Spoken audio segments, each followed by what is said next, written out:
Greetings and welcome to the energy of Virgo. This is Ron from Tarot of the Twin Sun. We honor Mercury and the sixth house. This is a reading for the sixth house for Mercury, as well as for Virgo. And it also activates seventh house placements in Pisces, obviously, the ascendant, descendant, and solar ascendant or solar descendant mappings of essentially this mutability between earth and water, that is the energy of Virgo and the energy of Pisces. Now, the interesting thing is that, the twin sun has now a new spread.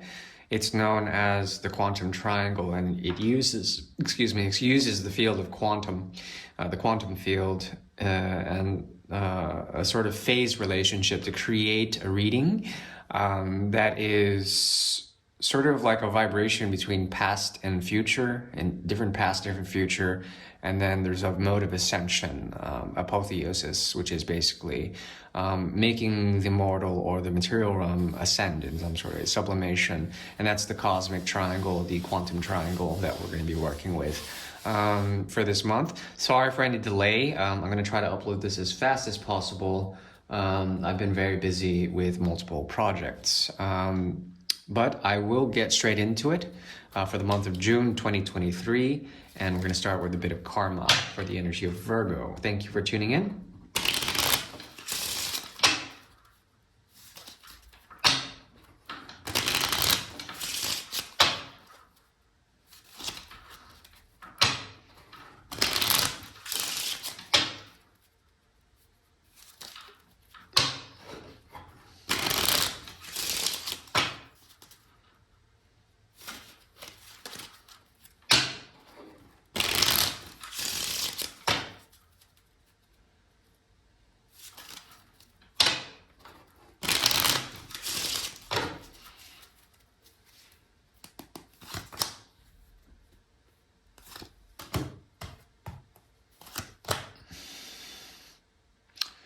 So interesting. There's an experience here that you've had in the past, I would say 3 months season, and it has to do with stopping a way of thinking, coming into a mode of truth. Truth conquering all, clarity of sight, clarity of mind, okay? This has to do with getting out of any sort of gaslighting that might have been cast upon you, my dear Virgo. If that is the case, then you are in complete control with the experience that you've had. And this allows you to try again. The thing is that when you're trying again, there's this feeling of tension with the energy of June, tension with others, trying to meet others head on, essentially trying to co-create with others. From a place that is intended to create some sort of safety, within a space, safe space, something like that. The funny thing is that all of that collapses. All ideas of safe spaces collapses. It's inherent in the philosophy of a safe space, in the sort of idea that we can be sort of boxed in to a culture wherein we interact with people and essentially things collapse because of the interaction. This has to do with egos sort of triggering, firing off, and sort of creating unsound foundations when it comes to co-creation, okay? Therefore, a new platform is needed. You are called to raise up your shields and called to raise up your wisdom and to stand by your truth. And your truth is a scar that you carry from a process here of cutting through the fog, cutting through the nonsense, cutting through manipulation, okay?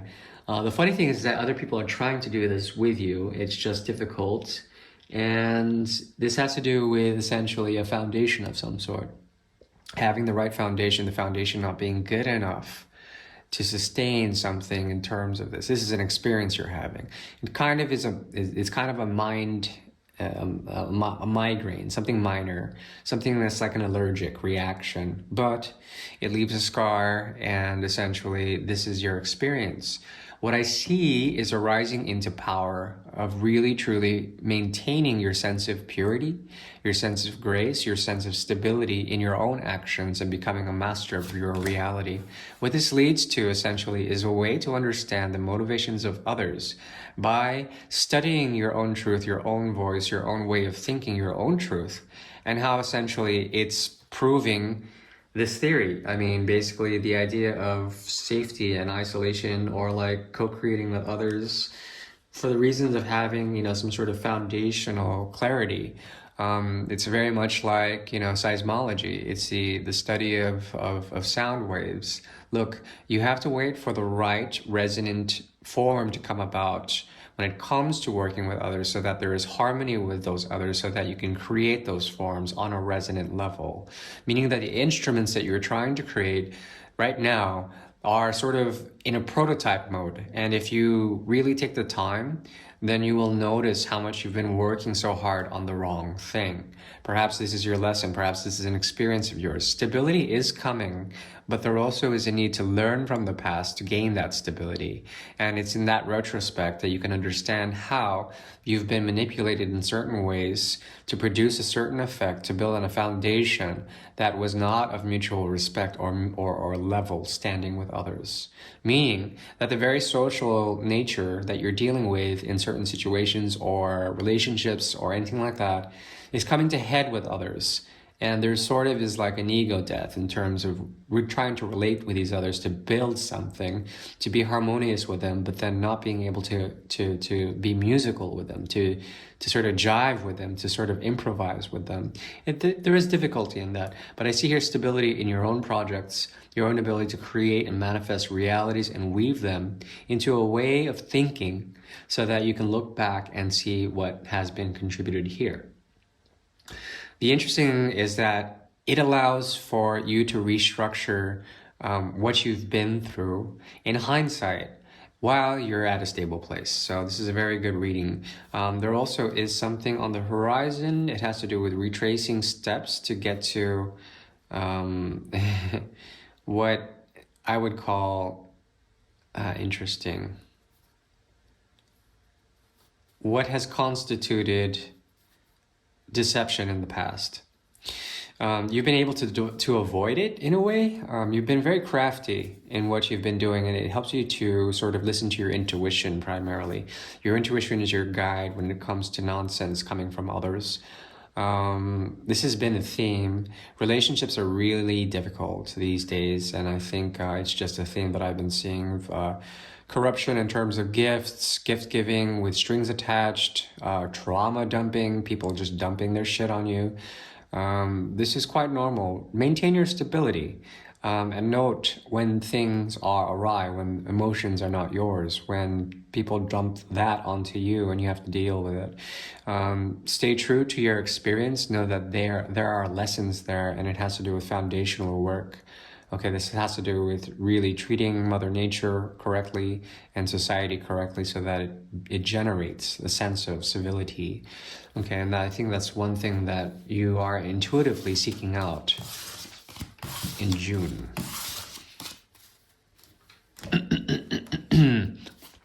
Now we'll move into the quantum field, into the quantum triangle. So it's a 6-card spread. And 6 is a very good number. So we'll get started with the quantum triangle, the quantum triangle.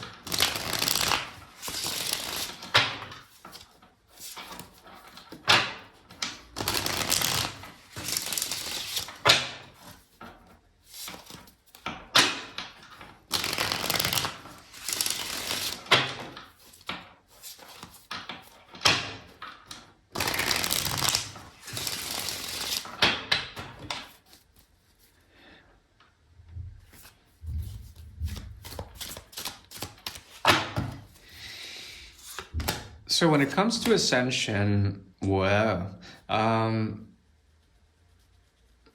there's a rebellious quality about you in the month of June. When it comes to the quantum field, it's a very interesting spread. You're coming from a place, essentially, where's that 5 again? where it's like in the past you tried to process something to make it work, to make sure that the process was underwent, that it had to go through a situation, a relationship, working with at least one person. Both of you thought it was auspicious. You got there, you planted, you made the choice, and you planted the seed, and it was a very passionate thing. But the funny thing is that that situation, whether it's work or some sort of love situation, a friend, had to go through a process, and the process essentially is some form of rejection.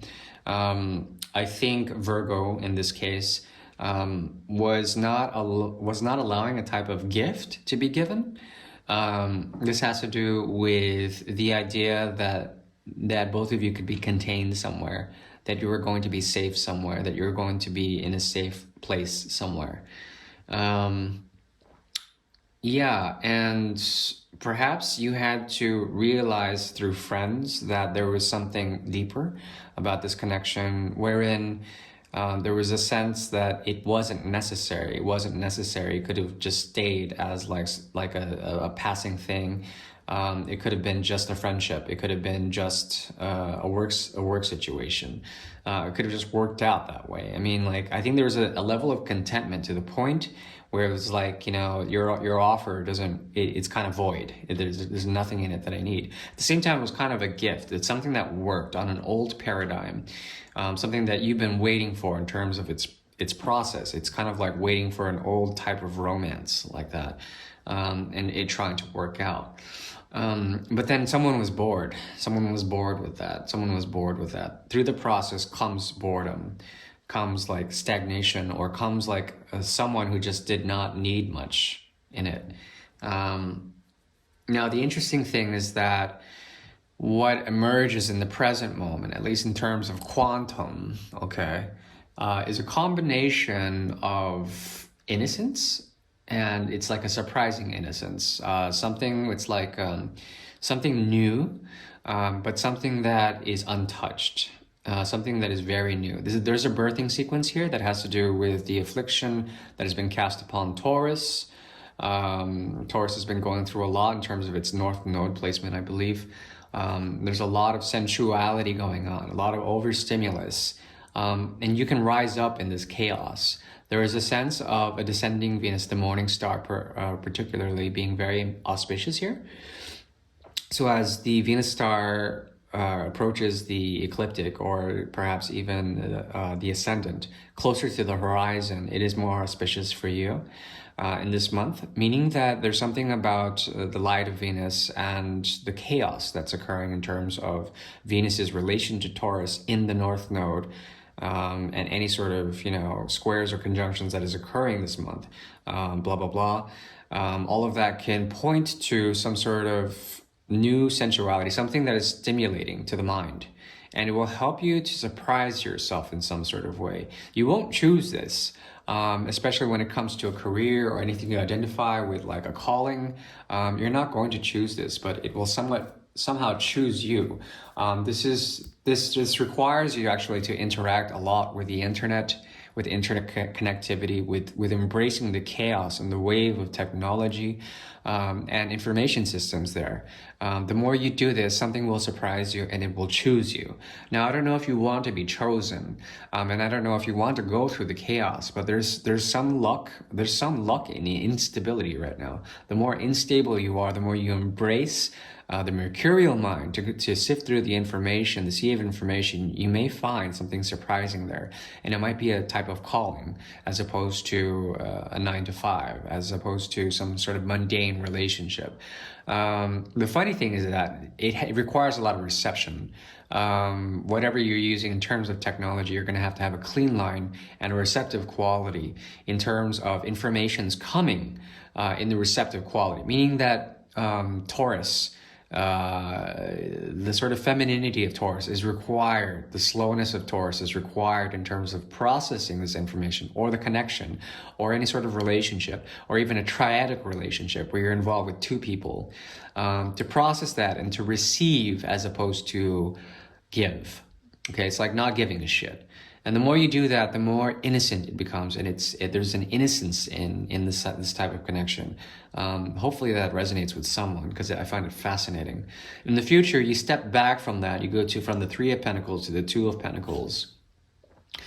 And here's the thing. There may be something that you're wanting to cut out in terms of a connection because of its implications. Now, there might be too much fusion in this connection. There might be a job that is too much demanding of your time, or a commitment that's too much demanding of your time.